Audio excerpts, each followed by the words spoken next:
Ok, muy buenas noches con todos. Bueno, siguiendo con esta semana de actividades de la facultad del día de hoy, tenemos la presentación del arquitecto y urbanista Sharif Kahat y nosotros lo vamos a recibir con fuertes palmas.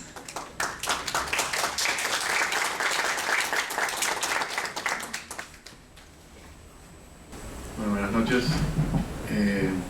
Gracias por venir, especialmente ahora que está jugando Perú. Como que todo el mundo querría estar en el partido. Yo también. Lo que les voy a comentar ahora es un poco una mezcla de algunas ideas con nuestro trabajo y cómo se relacionan ambos a partir de los problemas que tiene Lima, básicamente, que es el centro de nuestro interés. Cuando digo nuestro, es el trabajo que hacemos en la oficina y el trabajo principalmente que hago con Marta, que es mi socia, y con que estamos no solamente haciendo los proyectos en la oficina, sino también hacemos las clases en la Universidad Católica, y es donde usamos un poco los cursos como laboratorios de investigación y con intereses que siempre están relacionados a la arquitectura en términos profesionales, la arquitectura en términos de investigación y como espacio de reflexión sobre lo que queremos para la ciudad y cómo debemos vivir. Entonces, conversando con el grupo de compañeros que me invitaron a hacer la charla, lo que me habían dicho es que tenían interés de que haga una charla que tenga que ver con el desarrollo de Lima. Me propusieron el título de Lima a través del tiempo, pero también me dijeron que podría hablar del trabajo. Entonces, pensando en estas cosas, de qué les puede servir a ustedes, probablemente tiene que ver con un poco la investigación que estaba haciendo sobre la vivienda en Lima, sobre cómo habitar la ciudad moderna con todos los problemas que tiene, y al mismo tiempo cómo eso un poco se relaciona con el trabajo profesional de hacer proyectos, escribir y dar clases, que a la larga, mal que bien, se refleja esto en los proyectos de arquitectura que hacemos en la oficina. Entonces he hecho una mezcla que tiene que ver con estos problemas que tiene Lima y cómo de alguna forma a través de los distintos proyectos que hacemos en la oficina tratamos de afrontarlo.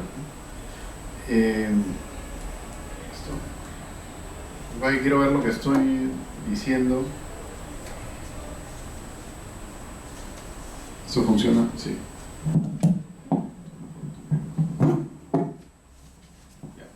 Mejor. A ver, esa es un poco la imagen de Lima que tenemos muchos de los que estamos todo el tiempo transitando por el área central, digamos, de Lima, y un poco la fotografía de la imagen que se vende, digamos, de la capital, siempre que se refleja alguna referencia a la Lima contemporánea, ¿no? Un barrio residencial con los edificios en alta densidad, digamos, la ciudad formal en la mejor de sus con el mejor de sus prejuicios, vamos a decir. Y siempre tenemos la zona central de Lima, que está un poco marcada por el desarrollo urbano informal, que también se ha convertido en una de las imágenes potentes de la ciudad, pero eso es principalmente para los limeños y para algunos investigadores urbanos. Pero la verdad es que la gran mayoría de los limeños no viven en ninguna de estas dos zonas, ni la zona tan densa que fue, digamos, ocupada en los años 40, ni la zona céntrica de la Lima consolidada de los años 50, que eran estos distritos de Jesús María, Lins, etc., sino en los bordes y las periferias, en los antiguos bordes de esa ciudad de los años 50, que ahora se convierten en lo que llamamos Lima Norte, Lima Centro, Lima Este y Lima Sur. Y, digamos, en muchas de estas imágenes nacen a partir del problema de la centralidad de Lima desde los años 40. Más de la mitad de Lima vive en condiciones paupérrimas, que hemos digamos, investigado de distinta forma y que se ven claramente en los trabajos normalmente de muchos sociólogos y investigadores como Matos Mar, que ha sido una de las fuentes principales de conocimiento sobre la Lima marginal y la Lima informal desde el mismo instante que se daban los efectos desde los años 40. Matos Mar probablemente es uno de los pocos, por no decir uno de los únicos, estudiosos que ha sido al mismo tiempo testigo del desarrollo y ha sido capaz de escribir, reflexionar, investigar y darle una dimensión y una perspectiva de espacio y tiempo al problema de la vivienda en Lima toda la segunda mitad del siglo XX. El mismo Matos Mar cuenta como en el año 46, siendo estudiante de San Marcos, él asiste a uno de los primeros enfrentamientos que hay en lo que él considera la primera invasión del Perú, que es la del Cerro San Cosme, que es justamente la primera fotografía que mostré, que fue en el 46 y que curiosamente se da en paralelo a la unidad vecinal número 3, cuando estaba en construcción. Entonces, desde ese momento, la idea de esta dicotomía entre la Lima informal, periférica, que se da acá en estos barrios populosos, y esta Lima tradicional, formal, que siempre se ha recordado con añoranza de esta crítica que le hace Salazar Bondi a la Arcadia colonial, se refería justamente a esta Lima colonial, súper idolatrada por los tradicionales limeños. En realidad es como una construcción a posteriori de lo que ha venido pasando en Lima, porque ha sido en simultáneo que se ha construido esta ciudad tan dislocada y tan enfrentada como muchos de los barrios de Lima, que en paralelo en 1945-46, cuando se estaba lanzando el plan de vivienda de unidades vecinales y se hacían las primeras promesas de la vivienda obrera en Lima, se daba la tuburización del centro histórico y se daba la construcción de las primeras viviendas informales en el Cerro San Cosme, que pertenecía a una hacienda que era, digamos, dueña de esos terrenos y que por evidentes razones de las condiciones topográficas el cerro quedaba como área inutilizable.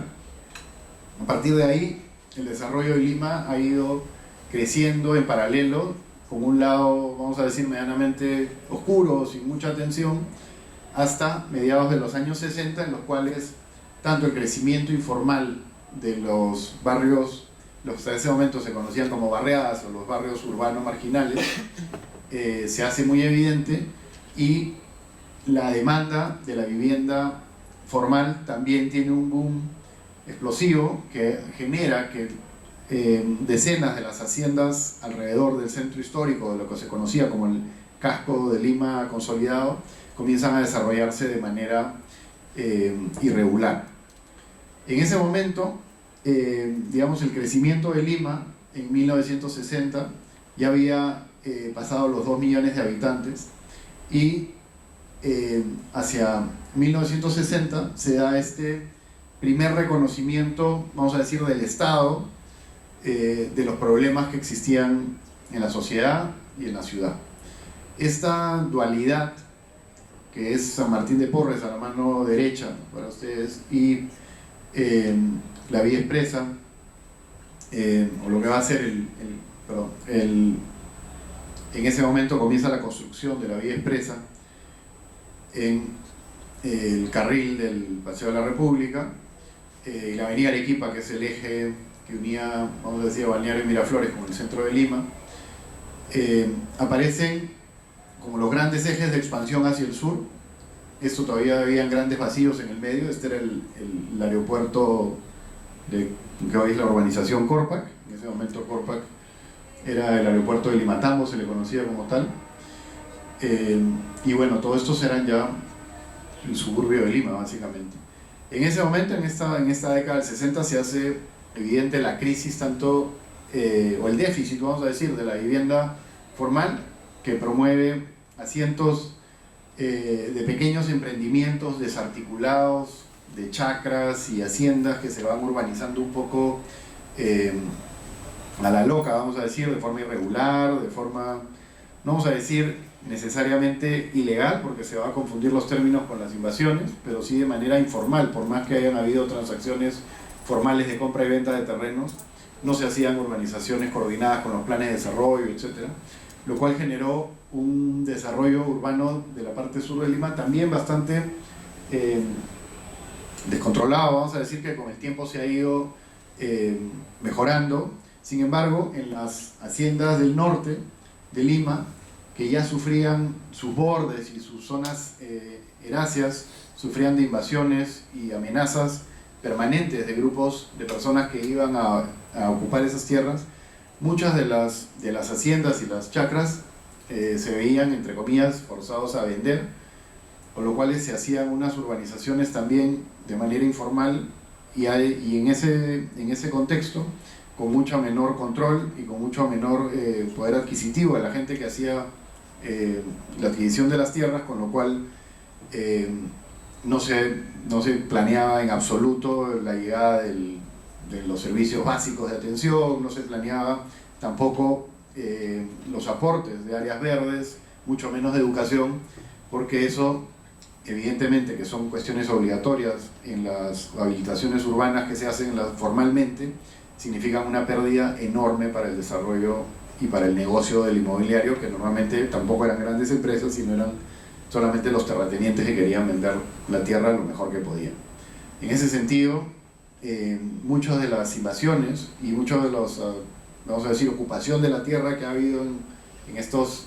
barrios, vamos a decir, de los bordes de la Lima de ese entonces, de los años 60, también se hacen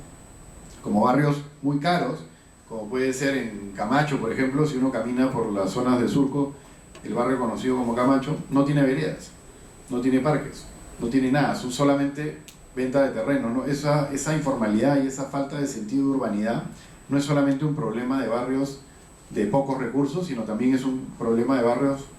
que se consideran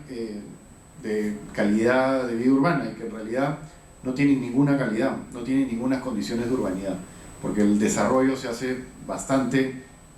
de forma irresponsable e irregular. Entonces, en ese momento, digamos que las condiciones en las cuales Lima crece, el problema de la urbanidad se vuelve notorio y se queda, en realidad, el problema, digamos, la condición de urbanidad que se mantiene en Lima, se mantiene como una condición inherente a un centro consolidado o un casco central,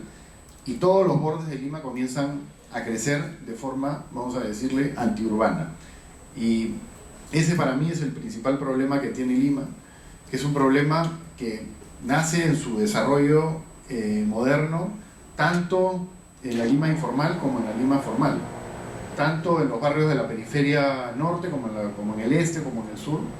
Los barrios que se van desarrollando niegan las condiciones urbanas de usos mixtos, niegan las condiciones de maximización de suelo, niegan condiciones de creación de espacios de interacción, niegan las condiciones de creación de buenas veredas para convertirlas en lugares de encuentro.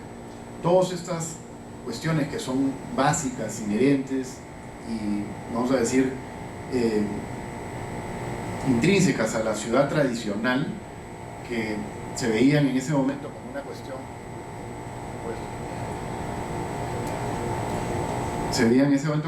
probablemente anticuada o de una ciudad vieja, una ciudad no moderna, se van disolviendo en el tiempo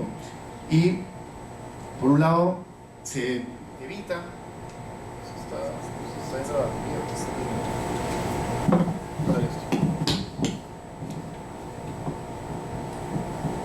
Creo que se evitan hacer, por un lado, porque no les resulta un buen negocio a los urbanizadores informales, improvisados, y por otro lado, los suburbios, que se venden como un modelo, el típico modelo del sueño americano, de la casa en el suburbio y que el jefe de familia va manejando a la ciudad, se convierte en este modelo importado que termina siendo nocivo para el desarrollo de urbanidad. Entonces todos los barrios que comienzan en un primer momento de los años 50 a conectarse con el centro histórico, comienzan a desarrollarse, que resultan siendo Breña, hasta Jesús María, Olince, y que siguen la grilla y que en esos momentos todavía demarcaban dentro de su estructura urbana manzanas cerradas, con parques, con usos mixtos, con edificios de distintas alturas, comienza a disolverse en una trama irregular, sin áreas públicas, sin servicios, y mucho menos espacios comerciales o en general usos mixtos, que comienzan a dinamitar esta continuidad urbana y comienzan a generar los barrios como urbanizaciones que a la larga se van a convertir en muchos casos urbanizaciones cerradas. Y esos problemas se ven con mayor intensidad al final de los años 70 y durante los años 80, cuando las diferencias económicas van llevando a un problema famoso que ahora se piensa que es el principal problema de la ciudad, que es la inseguridad, y que está asociado finalmente a la muerte del espacio urbano durante el final de la década del 80 y el comienzo de los 90, asociado al terrorismo y a las olas de violencia urbana que digamos, generan el marco perfecto para la autoexclusión de los ciudadanos y el encerramiento natural de todas las personas en espacios privados. Desde ese momento, el espacio urbano comienza a verse como una cuestión lejana y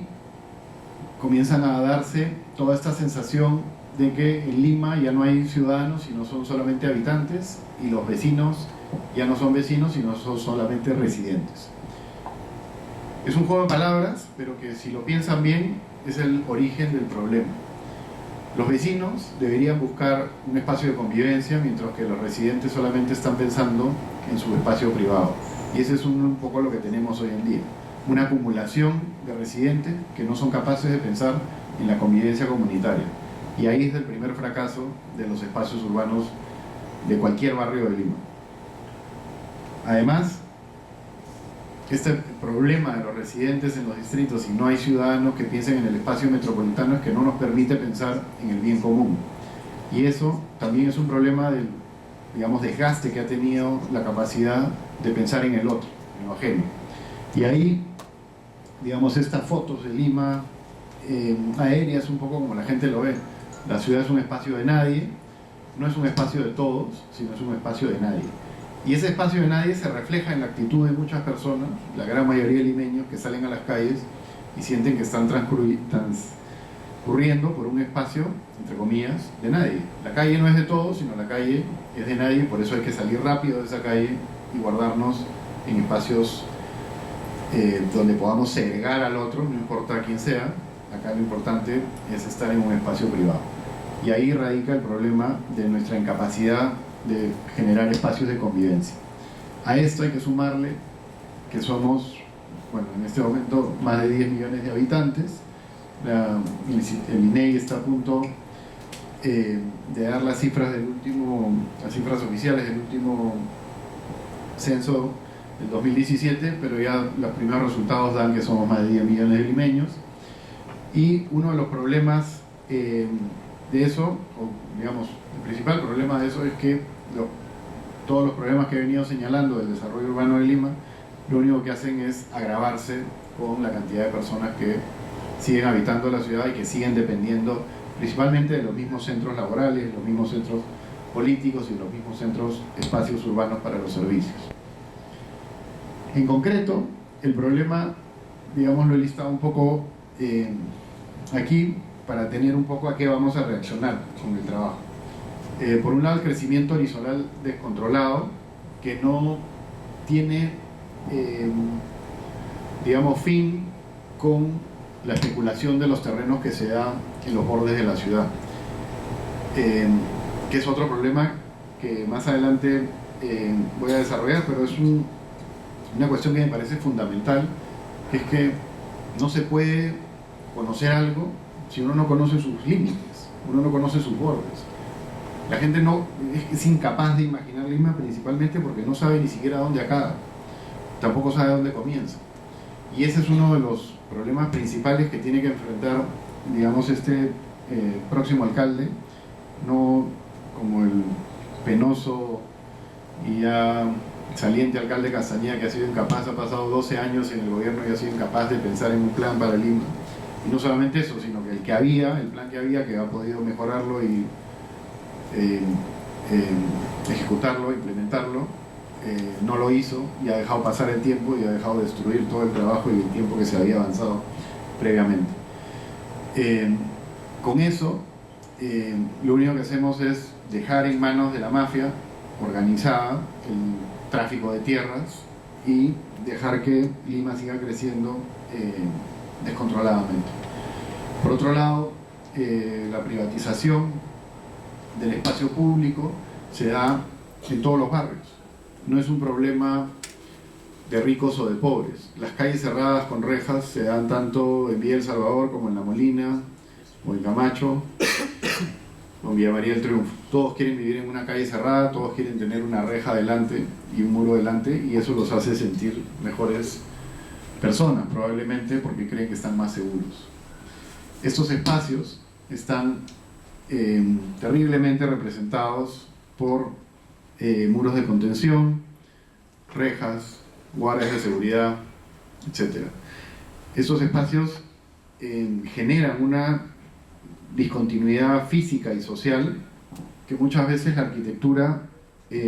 lo único que hace es reforzarla. Y en ese aspecto también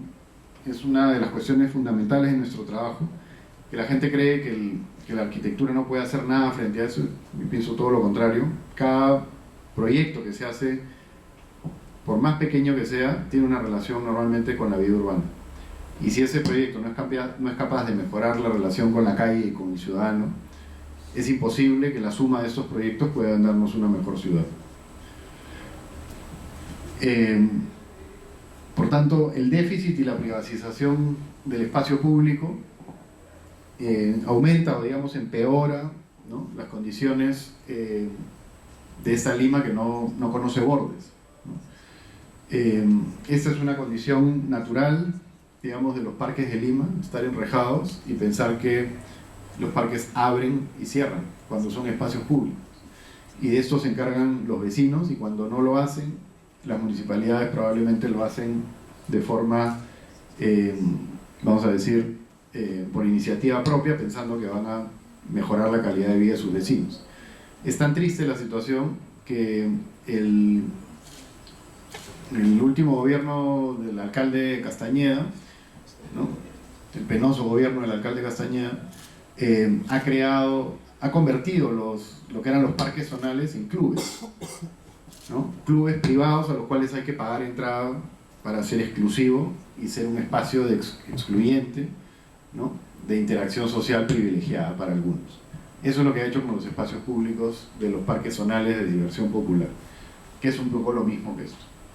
Esto es lo que ha hecho en Villa El Salvador, Villa María del Triunfo, Comas, Independencia, no importa dónde.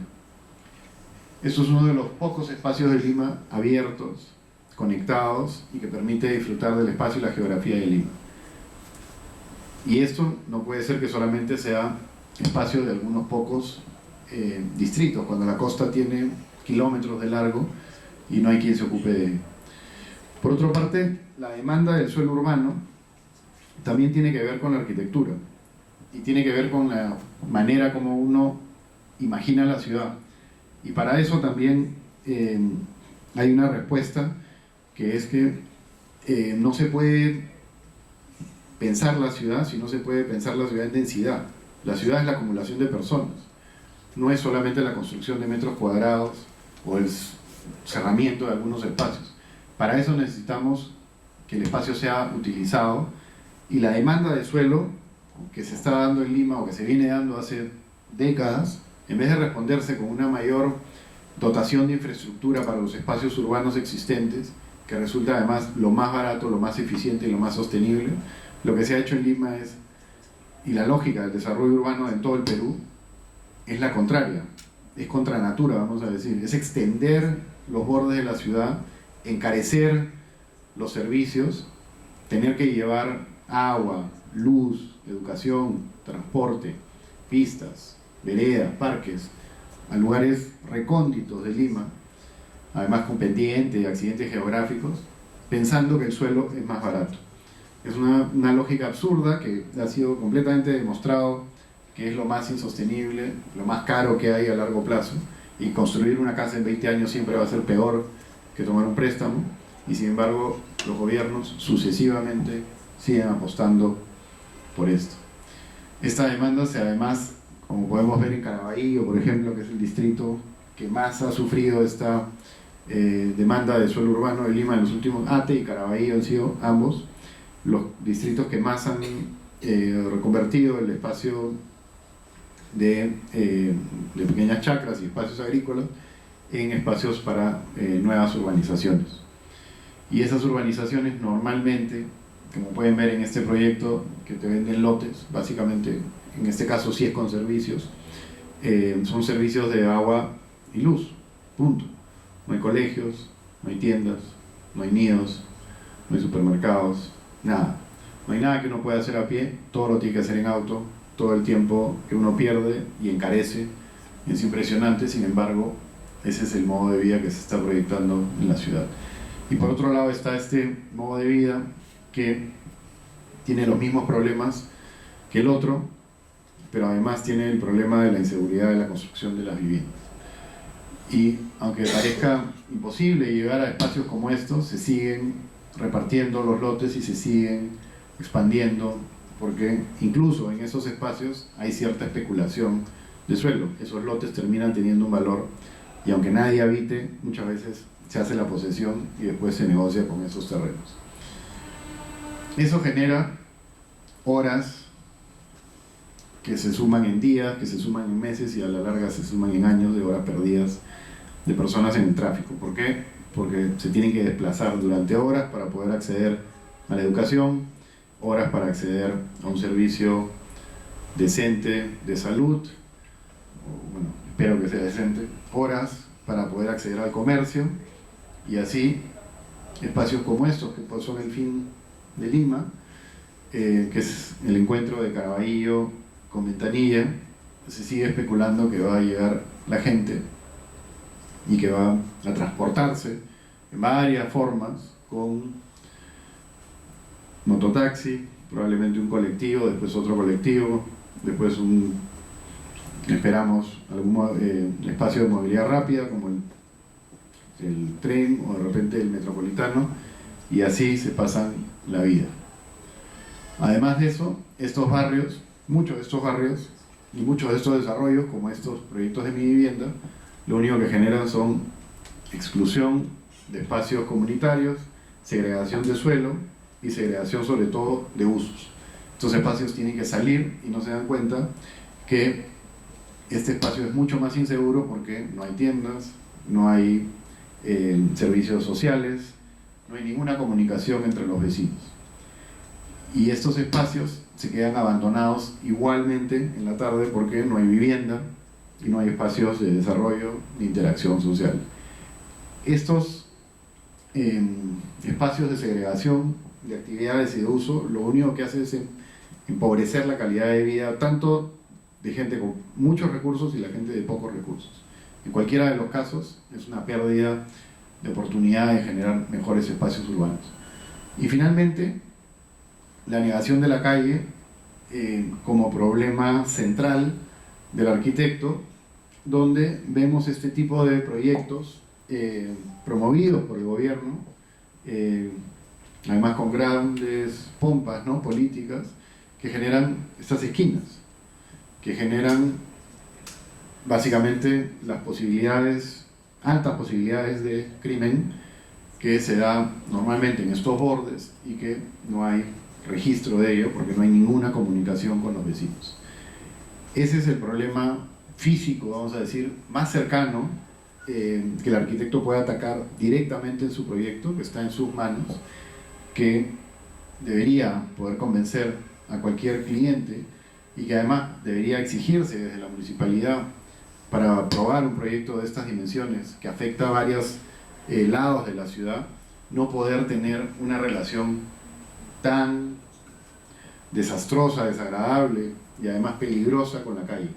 Y ahí es donde la arquitectura puede tener un mínimo de responsabilidad para poder entregar a la ciudad y a los ciudadanos un mejor espacio urbano. Todos estos espacios cometen el mismo error. Frente a esto, digamos, no es que los proyectos tienen que tener todas estas condiciones, pero uno debe encargarse de tener una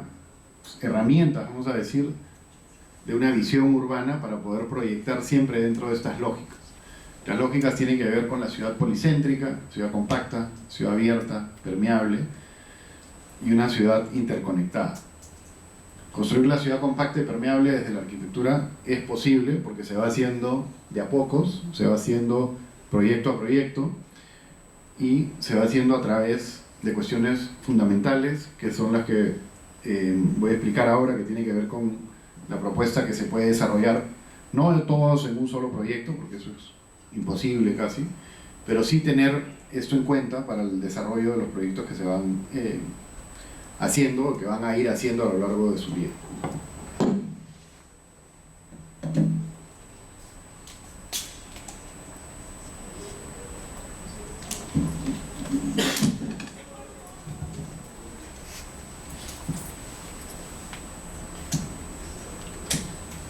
La idea de los usos mixtos, que nos parece fundamental para poder generar un espacio urbano de calidad, está en la matriz de cualquier ciudad con una buena calidad de espacio urbano y con una buena calidad de vida. Es intrínseco al desarrollo natural, vamos a decir, de las ciudades compactas y las ciudades de alta densidad. Es una cuestión que no hay que inventarla, es una cuestión que solamente hay que recuperarla y es una cuestión fundamental en los barrios de mayor éxito.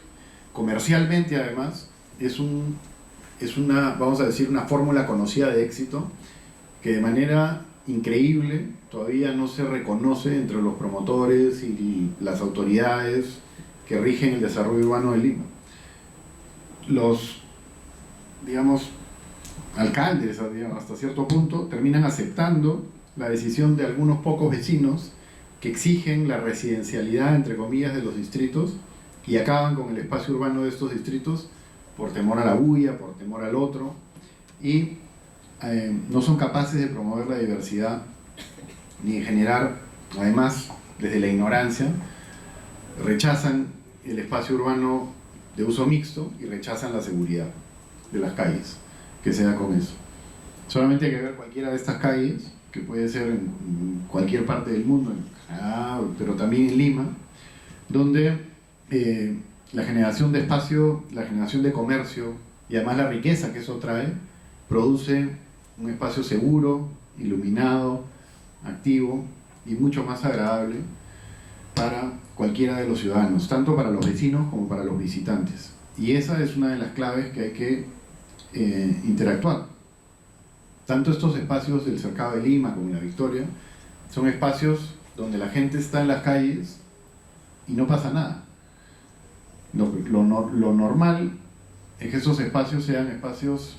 vamos a decir, no puedo decir que sean los espacios más tranquilos, pero sí normalmente terminan siendo los espacios más seguros. Y cuando uno se aleja de esta ebullición de la urbanidad, de estos espacios, es que comienzan los asaltos, los robos, etc. Uno de los proyectos que hemos estado desarrollando últimamente es justamente un proyecto de usos mixtos para la ciudad de Paita,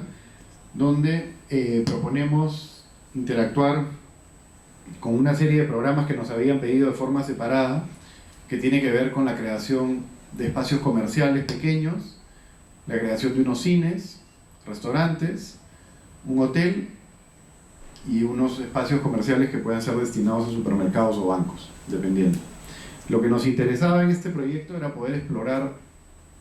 la capacidad de encuentro que pueden generar la diversidad de usos. Y en esa búsqueda lo que encontramos es que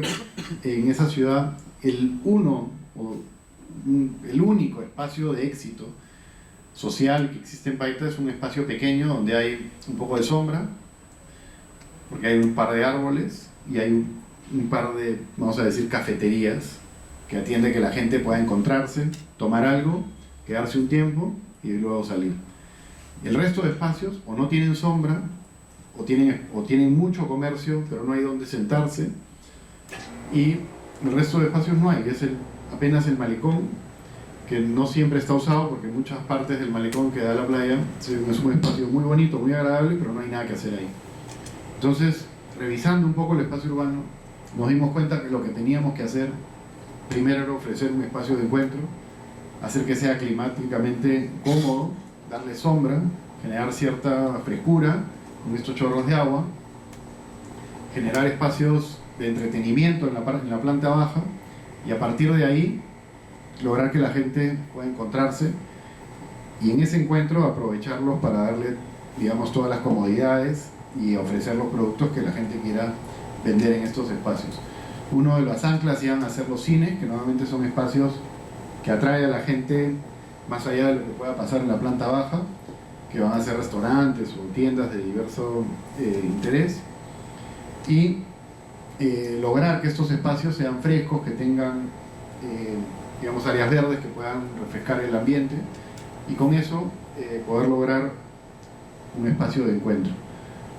Lo que nos interesaba en esto era principalmente generar este espacio y después tener la capacidad en este estacionamiento de a futuro poder dar otros servicios que sean necesarios para el crecimiento de este proyecto. Entonces principalmente generábamos una especie de rotonda, de pérgola, que rodeara el ambiente, que era un ambiente muy fresco, donde las miradas puedan interactuar, la gente pueda estar en este bar, en este café, entrar al cine, salir del cine y pasar por el restaurante, dar una especie de vuelta completa y poder interactuar y poder generar un espacio de encuentro. Por otro lado, unir, digamos, el lenguaje arquitectónico de distintos usos también nos parecía importante, generando unas fachadas de diversa índole para no tener una estructura de una manzana de largo que nos parecía excesivo en una ciudad pequeña. Entonces poníamos un café adelante, unas tiendas pequeñas acá con un ritmo, el hotel acá y unas tiendas de uso como los bancos y los supermercados para este lado. Otra de las preocupaciones que también siempre tenemos tiene que ver con la maximización del suelo, en el sentido de generar mayor densidad posible y generar convivencia, y para eso hay que apostar por la densificación de la ciudad y la verticalización, ¿no? Estos índices pues son índices del crecimiento, lo puse para acordarme el crecimiento del valor del metro cuadrado de Lima y la responsabilidad también que enfrenta hacer un proyecto en una zona densa. Sin embargo, hay proyectos como estos, ¿no? Todo el tiempo vemos estos proyectos gigantes donde, ¿qué hacen? Una planta baja, muros ciegos, un solo uso, y cuando cierra la tienda pues no hay nada que hacer. Es una irresponsabilidad, un desperdicio casi para la ciudad hacer un proyecto como este. Y por otro lado está la vivienda en súper alta densidad, y ¿qué hay abajo? Más muros ciegos, entradas de garaje, rejas y nada más. Esa es la ciudad que se está desarrollando en los últimos 20 años en Lima. No hay más. Lo que proponemos es un proyecto como este,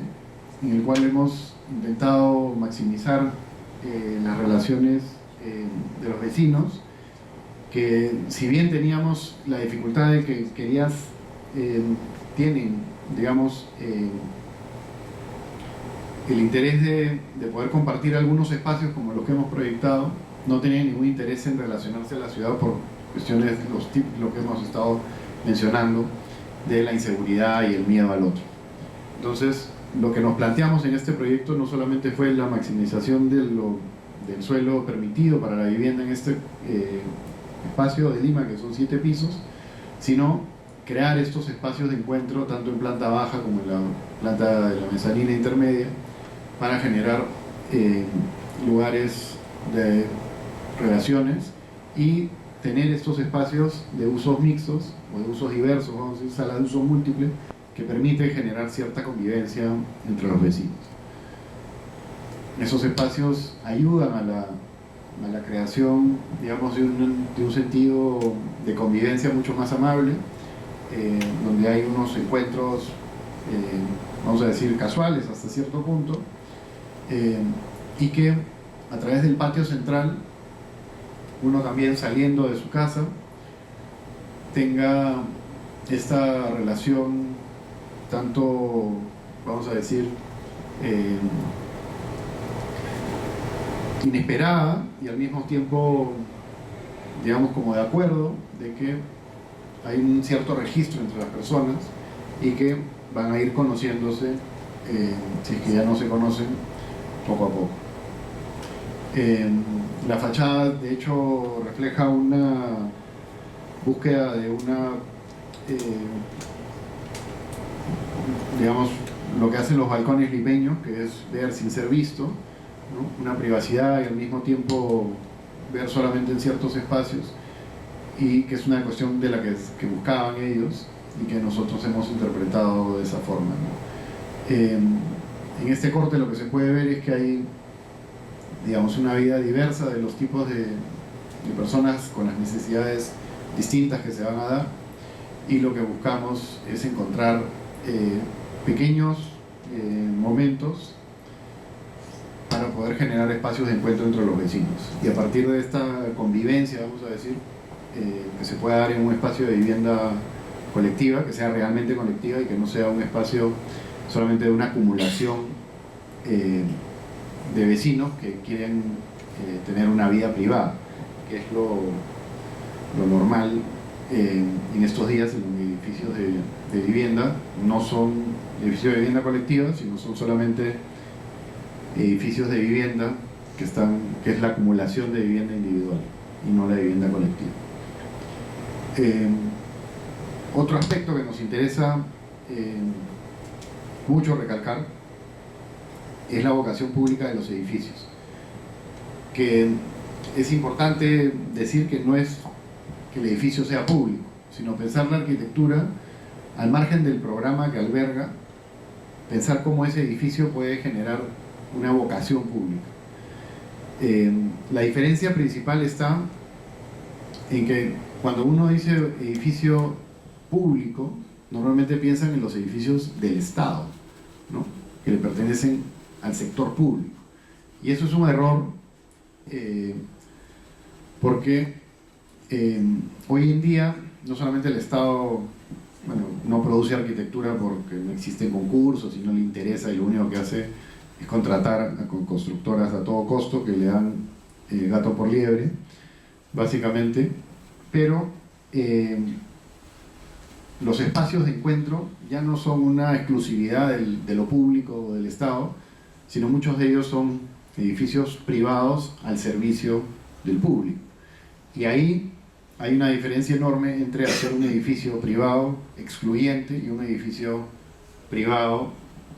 incluyente, de vocación pública.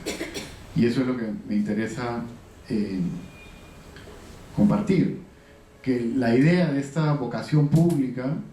se ha convertido en estos elefantes blancos que son muros ciegos, cercos de seguridad y guardias, como lo que tenemos acá afuera en la Ricardo Palma, que parece que uno está entrando a un penal de alta seguridad. De hecho, no me querían dejar pasar. Después de mostrar mi código y mi DNI, me dijeron que no podía pasar, que era muy importante que estuviera invitado en alguna lista o algo así. Es alucinante, me pareció surreal esto, pero es un reflejo de este país, de lo mal que estamos, básicamente. Lo que nos interesaba hacer en este proyecto, que era el concurso de la nueva sede de Concitec, era justamente darle la vuelta a esta condición de lo público. El edificio se hace con fondos públicos, está auspiciado por el gobierno, ¿no? Es el Consejo de Ciencia y Tecnología para el Desarrollo, y lo que nos interesaba proponer era un edificio que, si bien tiene una planta baja, vamos a decir, que no es completamente abierta, porque es una de las cuestiones que pedían para el concurso, era que sea de acceso restringido, pero que sea capaz de comunicar a la gente que es un espacio también, a pesar del control, de uso para el público. La esquina es una esquina difícil de Lima. Esta es la avenida, la continuación de San Luis, y este es Canadá, en el borde del, vamos a decir, el distrito San Luis con La Victoria. Hay bastante tráfico de transporte público caótico, de hecho hay asaltos en esas esquinas permanentemente. Entonces, en el frente de Canadá, sobre todo, lo primero que pensamos fue presentar el proyecto hacia la avenida San Luis, que es un poco más tranquila. El tráfico pesado está sobre todo en esta línea de la avenida Canadá, y en ese lado hacer un gesto de apertura hacia la ciudadanía. Eso es una cuestión que nos parecía fundamental. Por otro lado, hacia la avenida Canadá, anunciar con estas teatinas gigantes, que son las que iluminan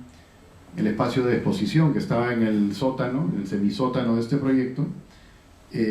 poder anunciar que hay algo que está pasando ahí, que aunque no lo veamos, porque la gente va caminando a esta altura, y este muro era un espacio básicamente con pequeñas perforaciones, pero no se puede ver, hay indicios de lo que está pasando abajo y que genere cierta curiosidad. Por otro lado, este espacio, que también se ve en diagonal, tiene un vidrio, y lo que permite es tener un registro físico del lobby del auditorio, que es el espacio donde se harían los eventos más públicos, a los cuales evidentemente hay que entrar por un acceso acá controlado y después bajar al patio y entrar. Igual la gente que puede recorrer estos bordes no solamente disfruta de la iluminación que puede reflejar en las noches de este espacio, sino además puede tener un registro de lo que está pasando al interior del auditorio. Entonces, un poco lo que buscábamos con esta propuesta era lograr esta permeabilidad, sentir que el edificio no es un bloque cerrado, restringido, y vamos a decir que se excluye o se autoexcluye del espacio urbano, sino por el contrario, es un espacio abierto que permite ver a través, que uno puede ver desde la calle que acá hay una exposición, acá hay una galería, que uno puede ver desde la calle que baja a esta plaza abierta y puede ver el ingreso tanto a la zona de exposición del fondo como al auditorio. Este es el espacio que uno podría ver en el lobby del foyer del auditorio, y también generar un registro y cierta conexión con el espacio del evento. Igualmente, cuando uno va caminando por la vereda puede ver lo que va pasando en el espacio central, y así sentir cierta conexión con el edificio del Concitec, que sin duda sería una mejora enorme para el barrio. Cuando uno camina ahorita por esta misma esquina, lo ciego de 2,40 m, y no ofrece ningún beneficio para los ciudadanos. Otro de los intereses que tenemos también, digamos, para enfrentar hasta cierto punto la problemática de Lima que hemos estado explicando, es la integración a la trama urbana. El problema principal es que la gran mayoría de los proyectos que se han desarrollado en los últimos años, en los últimos 20, con mayor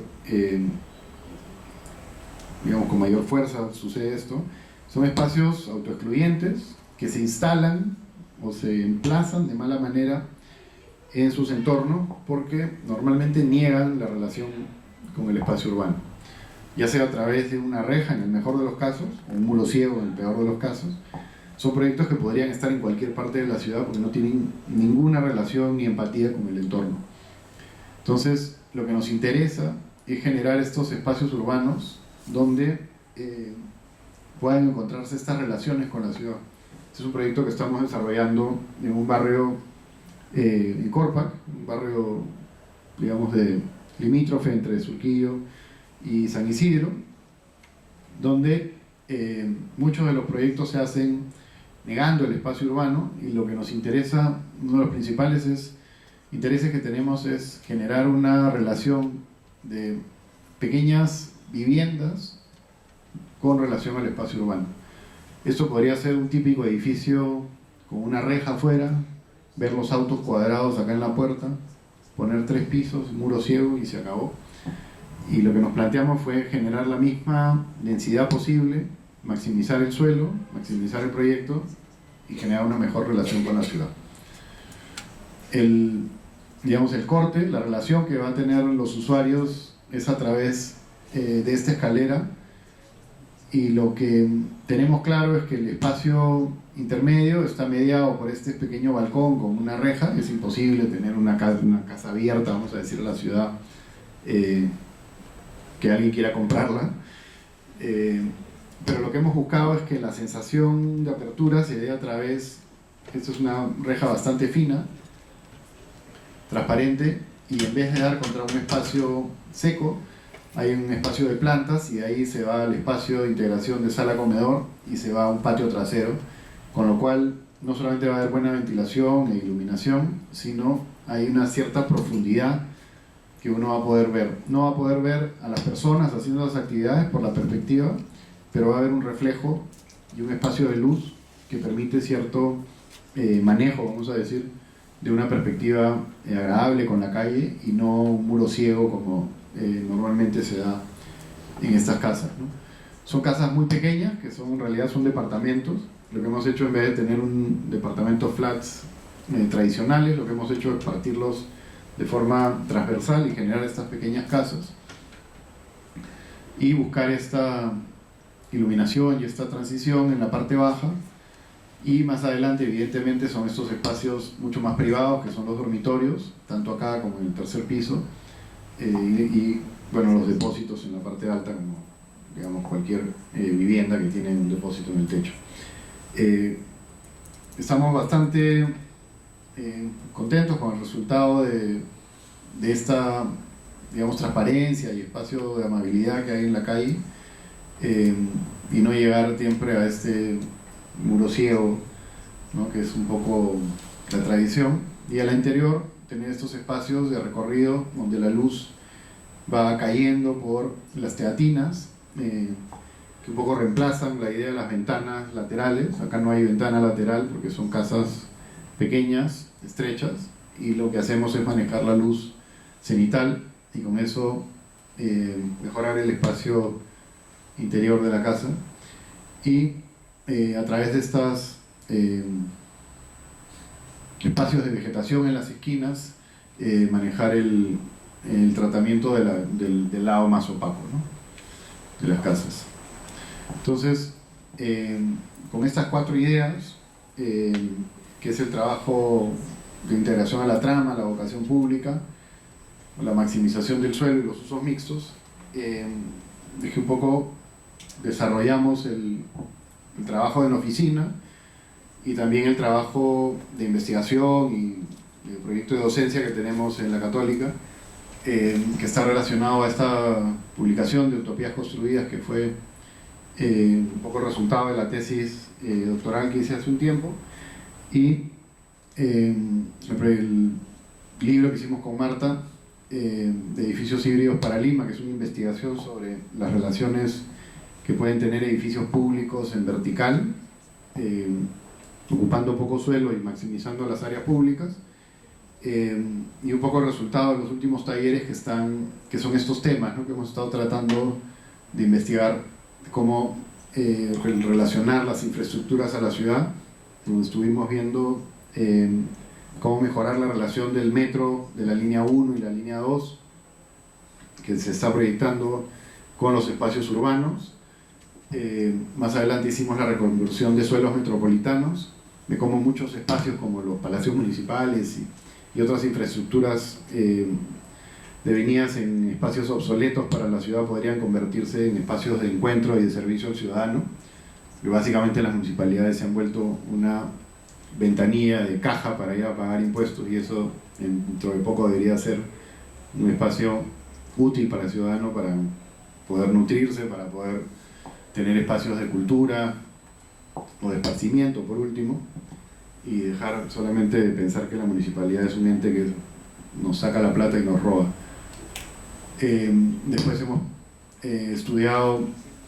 proyectos de catalizadores urbanos, que son espacios de servicio público donde ya existe alta densidad pero no hay